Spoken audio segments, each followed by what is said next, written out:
우리가 히브리서 11장 믿음장을 시작한 지 좀 지났는데요. 오늘 그 마지막 부분을 함께 나누려고 합니다. 오늘 읽으신 본문의 맨 처음 구절이 어떤 말로 시작하고 있습니까? 32절이 어떤 말로 시작하고 있습니까? 내가 무슨 말을 더 하리요. 무슨 뜻입니까? 나 이제 그만 말할래. 나 이제 그 믿음의 영웅들에 대해서 그만 말할래. 여기서 멈출래. 딱 그런 말이죠.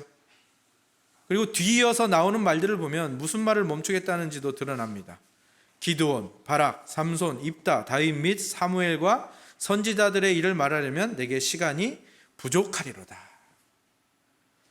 지난 시간까지 아벨부터 시작해서 우리가 아브라함을 지나 모세와 그 대를 이은 그 여호수아와 라합까지 살펴보지 않았습니까? 근데 그것으로 충분하다는 것을 말하고 있는 거죠. 사실 더 말하면 말할 수 있지만 그것만으로도 충분하다는 겁니다. 그렇게 더 말할 수 있지만 그렇게 하지 않겠다라는 것이죠. 왜죠? 왜 그만하겠다는 것일까요? 지겨울까 봐요? 반복되니까? 아닙니다. 그 앞서서 말한 영웅들을, 믿음의 영웅들을 쭉 말하는 것이 더 이상 의미가 없습니다. 왜냐하면 그 믿음의 영웅들보다 훨씬 중요한 믿음의 영웅들이 있기 때문입니다. 그 믿음의 영웅들이 누구일까요? 오늘 말씀 제목이죠. 누가 믿음의 영웅인가? 누가 믿음의 영웅일까요? 바로 이 히브리서를 읽고 있는, 그리고 나누고 있는 우리, 지금 이 믿음의 영웅들에게 도전을 받고 있는 우리가 바로 더 중요하고 더 훌륭한 믿음의 영웅들이다라는 것입니다. 어떻습니까? 여러분 자신을 보니까 믿음의 영웅 같으신가요? 예, 감사합니다. 네, 보통 이렇게 여러분이 성도님이 믿음의 영웅입니다. 지금 히브리서 11장에서 말한 믿음의 영웅들보다 성도님이 훨씬 더 훌륭하고 중요한 믿음의 영웅입니다 라고 말씀드리면 보통 어떤 반응이 먼저 나올까요? 에이, 말도 안 돼. 그죠?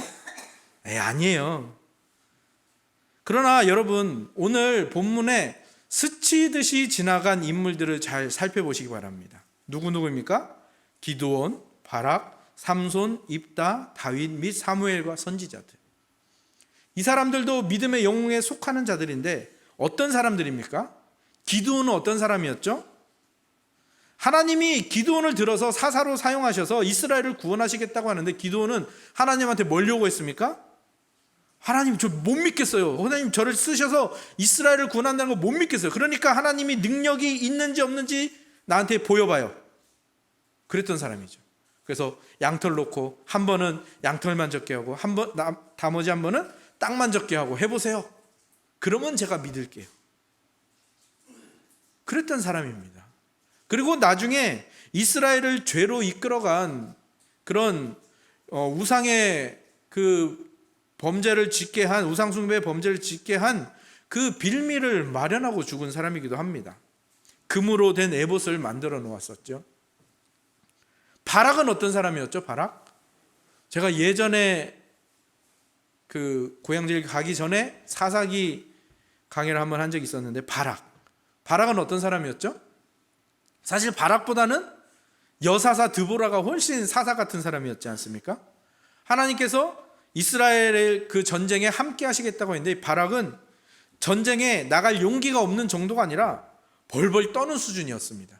그래서 할 수 없이 하나님이 드보라라는 여사사를 붙여주십니다. 그랬더니 이 남자인 이 바락은 덜덜 떨고 있는데 드보라가 지휘해가지고 승리하고 또 결국 그 적장도 한 여인의 손에 의해서 죽게 되는, 그래서 바락은 어쩌면 들러리가 아니었나라는 생각이 들 정도의 그런 사사였죠. 삼손은 다 아시죠? 삼손은 정말로 어디로 튈지 모르는 사람 아닙니까?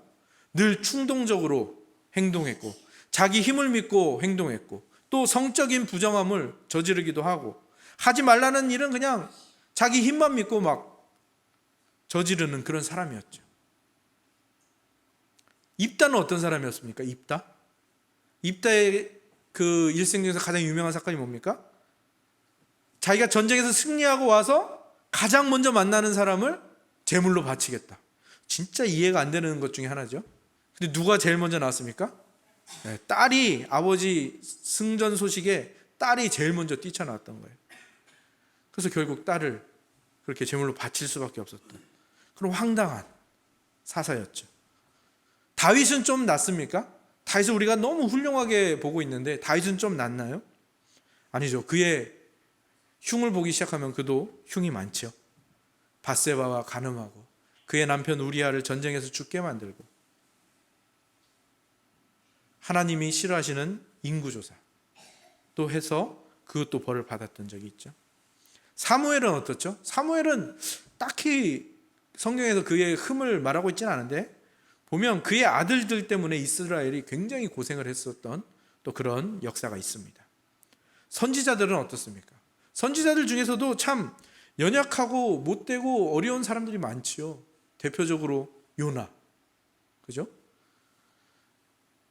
왜 성경이 히브리서 기자가 왜 마지막에 이런 사람들의 이름을 살짝 지나가듯이 우리에게 보여주고 그 이름들을 이렇게 나열하고 있는지 감이 오십니까? 히브리서는 지금 이들의 그러한 죄와 허물과 연약함과 그 나약한 모습을 기억하라고 말하는 것이 아니죠. 히브리서는 그들의 그러한 나약함에도 불구하고 그들이 보여준 하나님에 대한 믿음과 신뢰를 말하고 있는 겁니다. 그들이 정말 마지막에라도 보여준 그 믿음의 행동들을 말하고 있는 겁니다. 특히 삼손은 마지막에 가서야 결국 그 믿음의 행동을 하지 않았습니까? 한 번도 하지 않다가 그들이 죄와 잘못과 어리석은 일을 저질렀다가도 하나님을 의지하는 마음을 놓지 않고 끝까지 믿음으로 인내하며 포기하지 않은 것, 끝에서라도 포기하지 않은 것, 그것이 그들을 믿음의 영웅이라 불리게 한다는 것이죠. 근데 이런 말들을 해서 이런 것들을 나열해서 히브리서 기자가 하고 싶은 말은 무엇입니까? 성경이 우리에게 하고 싶은 말은 무엇입니까? 네가 믿음의 영웅이다 이걸 말하고 싶은 겁니까?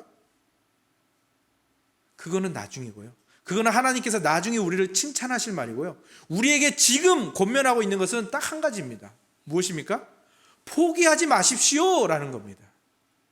포기하지 마십시오. 하나님은 당신을 믿음의 영웅으로 만들고야 마실 겁니다. 그러니까 절대 자기 자신을 포기하지 마십시오.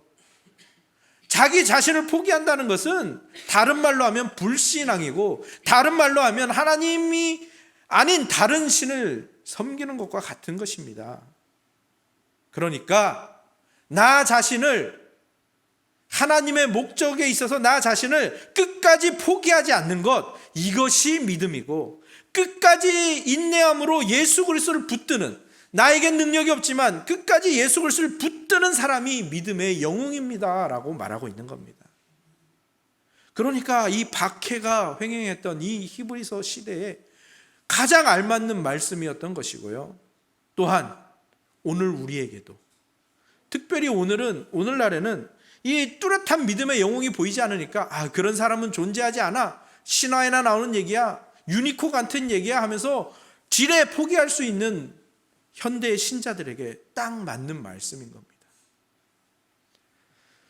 지난 시간 믿음의 영웅들의 패턴이 하나 있다고 했습니다. 믿음의 결단을 했을 때 하나님이 그 결단으로 말미암아 그를 죽은 자 가운데서 산자로 돌려주신다는 거죠. 죽음에서 건짐을 받는다라는 것이죠. 근데 이 말을 좀 다르게 이야기하자면 믿음의 결단을 하는 과정, 믿음의 영웅이 되어가는 과정에는 항상 이 죽음과 같은 과정을 거친다는 말이 있거든요. 근데 이 죽음과 같은 과정에서 많은 사람들이 포기한다는 것이고요. 그런데 성경은 거기에서 반대급부로 말을 하고 있는 겁니다. 여러분이 정말 끝이라고 생각하는 그 순간, 죽음이라고 생각하는 그 순간이 바로 그때가 믿음의 결단을 해야 하는 결단의 순간입니다 라고 말하고 있는 것입니다.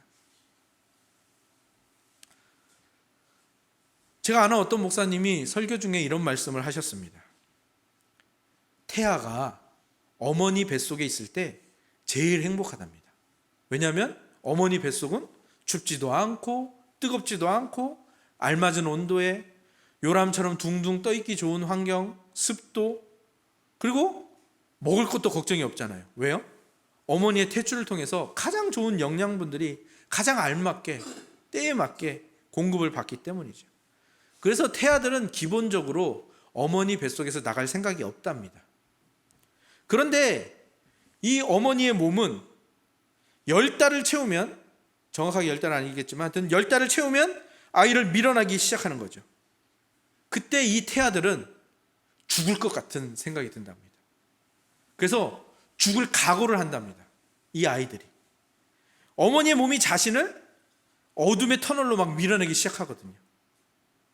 그 순간 태아는요, 호흡도 거의 안 되고 거의 기절하다 싶은 상태가 된다고 합니다.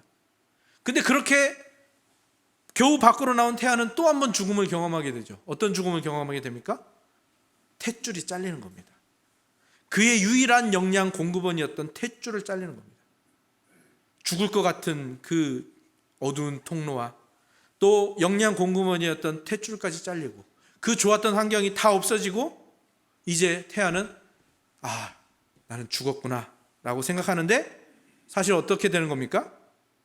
그 태아의 인생은 이제부터 시작인 거죠. 새로운 세계가 펼쳐지게 되는 겁니다. 그 목사님의 말이 어떤 과학적이나 의학적인 근거가 있다고 생각하지는 않은데 이 태아가 세상에 나오는 모습이 어떠한 과정인가를 굉장히 문학적으로 잘 표현해 주셨다고 생각을 합니다. 그리고 그것을 말씀해 주신 이유는 우리의 믿음의 과정이 그와 비슷하기 때문입니다. 히브리서가 우리를 믿음의 영웅이라고 부르는 이유가 바로 여기 있는 겁니다. 아까 제가 여러분들에게 여러분이 성도님이 믿음의 영웅입니다 라고 했을 때 여러분이 느끼셨던 불편함과 어색함이 바로 그 죽음과 같은 과정인 겁니다. 우리의 연약함 때문에 우리는 어색한 거잖아요. 우리의 죄악들 때문에, 우리의 악함 때문에, 우리의 실수, 우리의 더러움, 우리의 고정관념과 우리의 상식들 때문에 우리 자신을 믿음의 영웅이라고 부르기가 우리는 너무 어색하고 불편한 거잖아요. 그거를 우리가 뛰어넘어야 되는 겁니다. 그리고 이거를 우리가 뛰어넘어가는 것은요, 굉장히 죽음을 느끼는 것과 같은 과정일 겁니다. 어떻게 내가 믿음의 영웅이야? 라는 말이 절로 나올 수밖에 없는 거죠. 그런데 믿음이라는 것은 그것을 뛰어넘게 하는 힘을 가지고 있다는 겁니다. 왜 믿음의 영웅들을 설명하면서 그 많은 이들이 죽음에서 돌이킴을 받은 죽은 자에서 산자가 되는 이 경험들을 한 이 믿음의 영웅들을 여기에 소개하고 있을까요?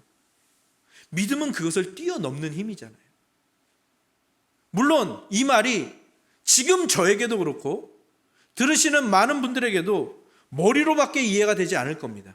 근데 여러분 인생에서 이 죽음을 뛰어넘는 과정을 겪으신 분들은 그게 이제 비로소 머리에서 가슴으로 내려오게 되는 거죠. 그 머리에서 가슴으로 내려오는 이 과정이 죽음과 같은 과정인 겁니다. 그러니까 아직 내려오기 전이라고 해서 우리가 내가 믿음의 영웅이 아니야 라고 포기할 수는 없다라는 겁니다. 그걸 포기하는 게 불신앙이라고 우리는 부르게 되는 것이죠. 김병완의 인생혁명이라는 책에 이런 구절이 나옵니다. 제가 요즘 도스토예프스키에 굉장히 관심을 가지고 있는데요. 그 사람이 도스토예프스키와 해밍웨이에 대해서 쓴 글입니다. 도스토예프스키는 20년 넘게 글을 쓴 후인 40대 중반에도 평론가들로부터 이와 비슷한 평가, 즉 너저분하게 쌓인 잡동사니 같은 글만 쓴다라는 말을 들었다. 그런데 해밍웨이도 이와 다르지 않다. 해밍웨이가 무명 작가 시절에는 이런 글 실력으로는 절대로 작가가 될 수 없다라고 평가받았다. 그가 얼마나 심했는지 노인과 바다를 200번 이상 고쳤었다는 말까지 있다. 자, 대문호들이 이 정도였다면 당신은 이제 그 어떤 말도 두려워할 필요가 없게 되었다. 오늘 히브리서 기자의 외침과 맥락이 같지 않습니까? 우리가 포기하는 게 잘못된 것이지, 지레 겁먹고 물러서는 게 잘못된 것이지, 하나님은 우리 성도들을 누구나 믿음의 영웅의 길로 가게 하신다라는 겁니다. 그리고 갈 수 있는 존재로 이미 만들어 주셨다라는 거죠. 믿음의 영웅이라는 것이 정말 대단해 보이는 인물들, 에녹, 노아, 아브라함, 모세 이런 사람들이 떡하니 버티고 서 있으니까 에이 난 안 될 것 같아 라고 우리가 지레 겁먹는 것 뿐이지, 우리가 설레발을 치는 것 뿐이지, 그들도 사실은 어리석은 인간이었고 연약한 인간이었지만 그들이 하나님을 믿고 포기하지 않았기 때문에 드디어 믿음의 영웅이라 불렸다라는 겁니다. 그들은 죽음과 같은 과정에서 포기하지 않았던 겁니다. 이걸 더 잘 보여주는 사람이 베토벤입니다. 여러분 베토벤 유명하니까 다 아시죠? 근데 그 베토벤의 유명한 그 곡들 있지 않습니까? 영웅, 열정, 운명, 황제, 그리고 그의 가장 그 인정을 받는 교향곡 9번 합창, 이거는요 그 유명한 곡들이 다 베토벤이 청력이 점점점 안 좋아졌거든요. 근데 이 좋았을 때 쓴 곡들이 아니에요. 점점 안 좋아졌을 때 대작들이 나왔고요. 이 9번 교향곡 9번 합창은요 청력이 완전히 소실되었을 때, 청력을 완전히 잃었을 때, 그때 완성된, 그때 태어난 작품이라고 합니다. 넬슨 만델라 대통령이 이런 말을 했습니다. 삶에서 가장 위대한 영광은 절대로 넘어지지 않는 것이 아니라 넘어질 때마다 다시 일어나는 것이다. 우리가 가는 믿음의 길과 굉장히 닮아 있죠. 성경에 나오는, 특히 히브리서 11장 믿음장에 나오는 믿음의 영웅들은 넘어지지 않았던 사람들을 우리에게 보여주고 있는 게 아닙니다. 다 넘어진 자들인데 한결같이 주의 은혜로, 그래서 포기하지 않고 다시 일어선 사람들이 믿음의 영웅들이라 불린다라고 말하고 있는 것이고요. 그러니 우리도 포기하지 말자라고 권면하고 있는 겁니다. 우리 인생에는요 이런 정말 포기하고 싶은 순간들이 굉장히 자주 찾아올 것이고요, 많이 찾아올 겁니다. 죽음을 건너는 그 순간들, 그럴 때마다 이 생각을 하십시오. 고린도전서에 나오는 말씀이죠. 이 고난은 하나님께서 나에게 감당할 수 있어서 주신 것이다. 이 죽음과 같은 시간은 하나님께서 내가 감당할 만하니까 주신 것이다. 그리고 그 뒤어서 나오는 말이 있죠. 그리고 그것을 당할 즈음에 주님께서 반드시 피할 길을 내어주실 것이다. 그리고 세 번째, 이 말을 덧붙이고 싶은데요, 이 고난이 아니면, 이 죽음과 같은 순간이 아니면 내가 결코 배울 수 없는 창조적인 것이 이 고난 속에 있다. 이거를 기억하시기 바랍니다. 세 가지죠. 뭐였습니까? 이 고난은 내가 감당할 수 있어서 주신 것이다. 두 번째, 이 고난 당할 즈음에 하나님이 반드시 피할 길을 주실 것이다. 세 번째, 이 고난이 아니면 내가 절대 배울 수 없는 창조적인 것이 그 안에 있다. 이 세 가지를 꼭 기억하시기 바랍니다.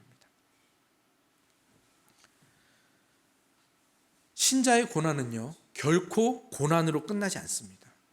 신자의 연약함은요 결코 연약함으로 끝나지 않습니다. 신자의 잘못과 실수, 결코 그것으로 그냥 끝나지 않습니다. 하나님은요 그 모든 것을 합력하여 선을 이루십니다. 그 모든 것을 합력하여 믿음을 만들어 주시고요, 그 모든 것을 합력하여 우리를 성장시키시고 우리의 실력과 우리의 영광으로 가져가게 하십니다. 히브리서 11장에 나오는 믿음의 영웅들은 다 그 과정을 거쳐서 믿음의 영웅이라 불리고 있는 것이죠.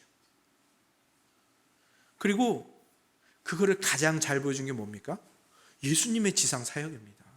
예수님이 십자가에서 그 고난을 당하실 때, 그 전에 이 순환과 그 비난과 욕을 들으며 그 십자가에 매달리시고 그 십자가에서 비참하게 죽으시는 거, 무덤에 묻히신 거, 죽음의 권세 아래 잠시 들어가신 것이 그냥 그것으로 끝나지 않는다고요. 그 다음에 뭐가 있었습니까? 부활, 죽음을 건넌 부활이 있는 겁니다. 부활을 통해서 뭐가 시작되죠? 부활, 예수님의 승천, 그래서 하나님의 우편에 앉으시는 거, 그래서 나중에 이 세상을 심판하러 다시 오시는 이 예수님의 높아지심이 이 죽음의 과정을 겪은 후에 이루어지게 돼 있다고요. 이게 하나님의 그림입니다. 이게 하나님의 계획이고 이게 하나님의 일하심의 방향인 것이죠. 하나님은 이 방향을 통해, 이 과정을 통해 우리를 믿음의 영웅으로 만드시는 겁니다. 예수님을 그렇게 영광스럽게 하신 것처럼 우리를 그렇게 영광스럽게 하신다. 그래서 예수님이 낮아지신 것도 그렇지만 예수님이 높아지신 것도 우리를 위해서 높아지시는 거예요. 야, 내가 너를 이 과정으로 데려갈게. 그래서 네가 가야 할 곳을 내가 미리 답사해 놓을게. 이게 예수님의 높아지심이에요. 미리 맛보시고 그걸 우리에게 그대로 적용시켜 주시는 거죠. 다시 한번 우리에게 그 질문을 해보시면 좋겠습니다. 누가 믿음의 영웅인가? 어떻게 우리가 믿음의 영웅인가? 그런데요, 생각해 보십시오. 이 히브리서 11장에 나온 이 믿음의 영웅들은요, 예수님에 대한 약속만 받았지 예수님이 오신 것을 경험하지 못했어요. 예수님을 보지 못했고 그분의 성육신과 죽으심을 포함한 낮아지심과 부활로 시작된 이 높아지심을 보지 못한 그것의 그림자만 가지고 있던 옛 언약의 사람들이었습니다. 그런데도 그들이 행한 믿음의 업적들을 한번 보시기 바랍니다. 33절로부터 시작되는 그들의 믿음의 업적들. 그들은 믿음으로 나라들을 이기기도 하며 의를 행하기도 하며 약속을 받기도 하고 사자들의 입을 막기도 하고 불의 세력을 멸하기도 하며 칼날을 피하기도 하며 연약한 가운데 강하게 되기도 하며 전쟁에 용감하게 되어 이방 사람들의 진을 물리치기도 하며 여자들은 자기의 죽은 자들을 부활로 받아들이기도 하며 또 어떤 이들은 더 좋은 부활을 얻고자 하여 심한 고문을 받되 구차히 풀려나기를 원하지 아니하였으며 또 어떤 이들은 조롱과 채찍질 뿐 아니라 결박과 옥에 갇히는 시련도 받았으며 돌로 치는 것과 톱으로 켜는 것과 시험과 칼로 죽임을 당하고 양과 염소의 가죽을 입고 유리하여 궁핍과 환난과 학대를 받았으니 이런 사람은 세상이 감당하지 못하느니라. 그들이 광야와 산과 동굴과 토굴에 유리하였느니라.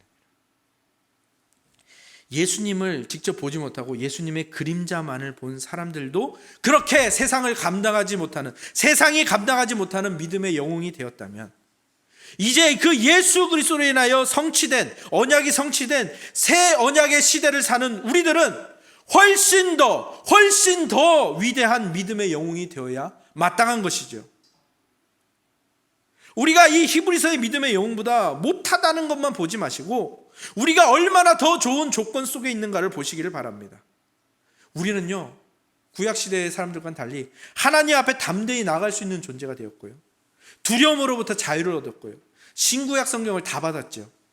그래서 즉각적인 도움을 성경을 통해서 받을 수가 있습니다. 때를 따라 도우시는 성령님이 또 함께 하시고요, 예수님이 주신 그 소망들, 깨끗한 양심과 새 언약의 예배, 훨씬 많은 것들을 받았고 누리고 있다라는 것입니다. 그리고 더 놀라운 사실은요, 오늘 읽으신 본문 마지막 두 구절에 담겨 있습니다. 우리 39절과 40절을 함께 읽어보도록 하겠습니다. 39절, 40절 함께 읽겠습니다. 시작.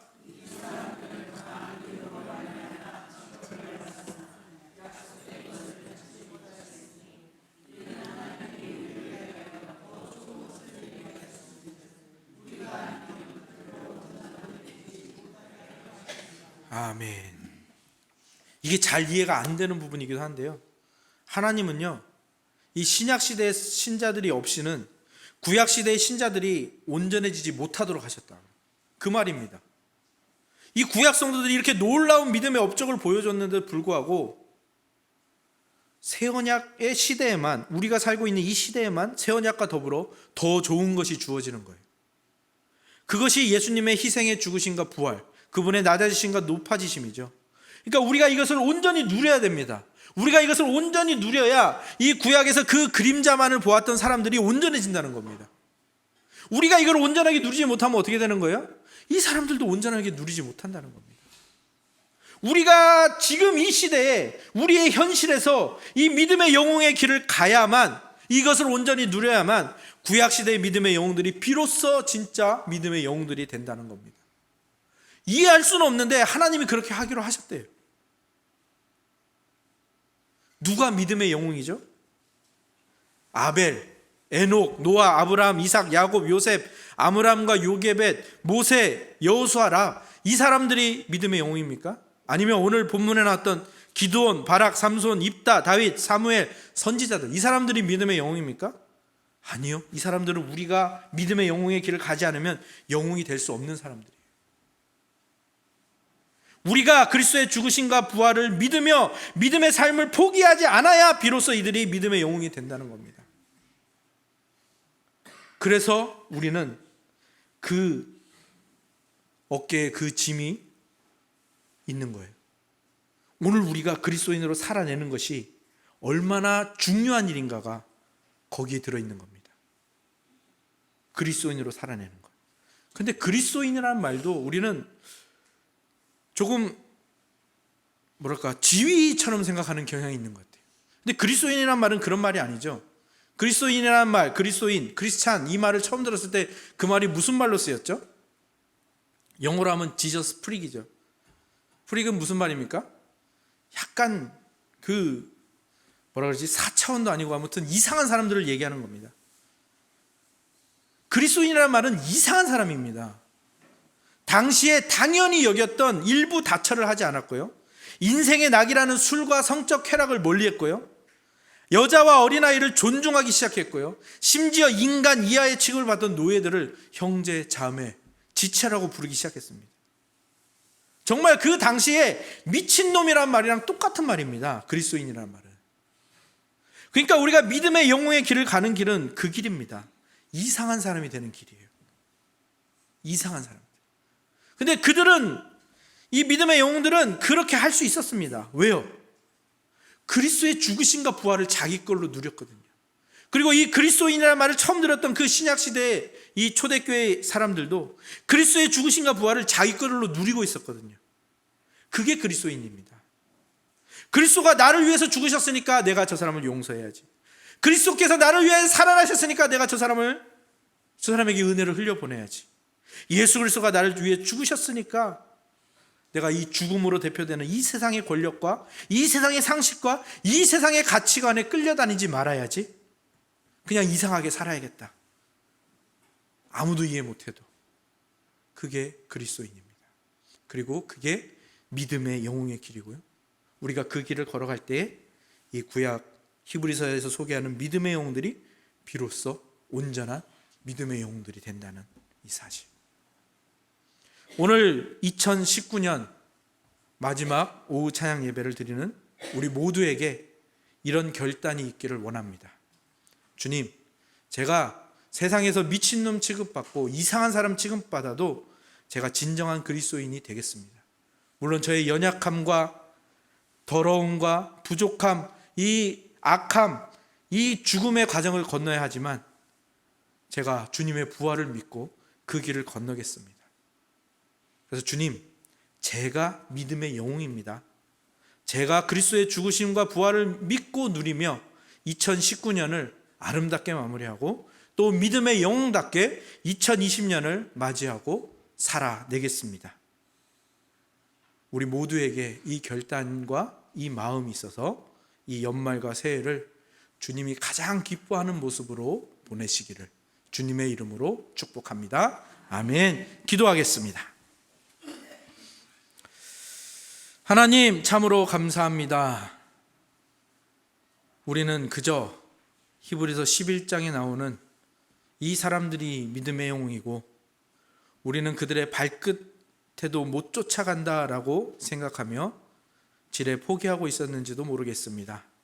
그러나 주님, 오늘 주님께서는 우리가 믿음의 영웅의 길을 살아내지 않으면 저들이 믿음의 영웅으로서 온전해질 수 없다라고 말씀해 주셨습니다. 그 귀한 사명, 그 고귀한 짐을 우리에게 메어 주셨으니 이제 그것을 살아내기를 원합니다. 그리스도의 죽으심과 부활을 온전히 내 것으로 누리며 이 세상의 가치관과 상식을 이겨내며 이상한 취급을 받더라도 그리스도인이라는 이 믿음의 영웅의 길을 포기하지 않고 걸어가는 우리 모두가 되게 하여 주셔서 우리를 통하여 주님을 바라보며 우리를 통하여 믿음의 영웅의 길에 초대받는 이들이 많아질 수 있도록 우리와 우리 공동체의 앞으로 가는 길을 주님께서 축복하시고 인도하여 주시옵소서. 예수 그리스도의 이름으로 기도합니다. 아멘.